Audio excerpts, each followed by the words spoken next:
It seemed like you guys did a nice job sharing the ball today, looking for the hot hand.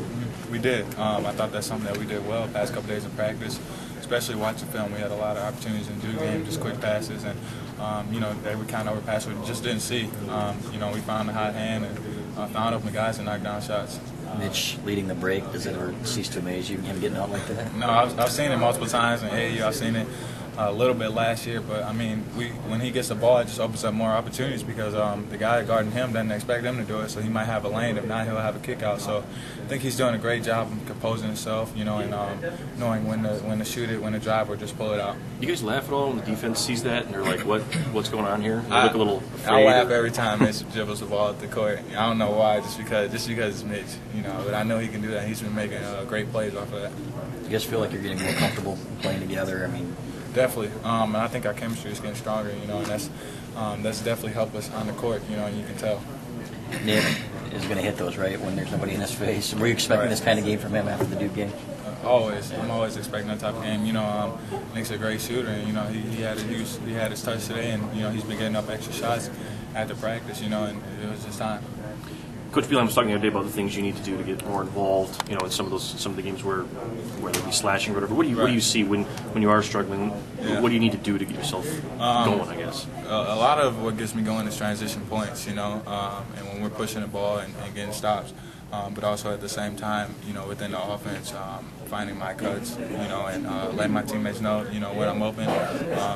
We've been doing a better job each practice of trying to find that. Your role's a little bit different this year. Has it been harder to adjust to that? It's a little bit different, but I mean, not too much. I still have to knock down the open shots, and that's been my problem. I've just been getting up, more shots. My shots haven't been falling, the past couple games, and it felt good today. I knocked down a couple threes. But just trying to get my rhythm back, just getting up extra shots. But it has been some adjustment, right? I mean, you're asked to do more now, right? Yeah. Isn't that kind of the end of the thing? Yeah, a little bit more. And I just have to keep working on my overall game. Any early thoughts on Arizona? I mean, not really. They're a tough team, top 5 team coming into our house, and we hate to lose. We don't want to lose at home. We don't want to lose, period.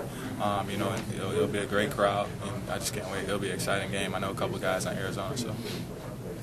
What's going through your mind when Mitch is doing his Magic Johnson impression? A lot's going through. Like I said earlier, I just kind of laugh a little bit out of it. But every time that he pushes the ball, we seem to get something good out of it. If not, he's doing a great job of just pulling the ball out. So. I mean, their big man can't really pressure him on that, so they exactly kind of have to back up. That's the key, and that's to our advantage a little bit of having a guy like Mitch who can rebound and just bust out like that. When he threw that lob up, that loose ball, like a lot of guys probably would pick that up and dunk it. But when he threw it up, was that pretty much kind of a microcosm of who he is? Just he's not so unselfish. Definitely, Mitch has been my best friend for a while, and just I told him I was trailing, and he kind of threw it up. I didn't even expect that out of him, so that was kind of funny, and that got the crowd into it, us into the game more and everything. Does he ever shock you when he does things like that? I don't know if anything that Mitch does shocks me, but I thought it was kind of funny that he did that, or when he pushes the ball. What was your reaction when the arena sort of went quiet when he went down, pounding the floor, right. And then he then does his Mitch thing, sort of gets the crowd into it. I mean, Mitch is a tough kid. I knew that. Hopefully, it wasn't too serious, and I thought, I love when Mitch will get up and pump the crowd up like that. It's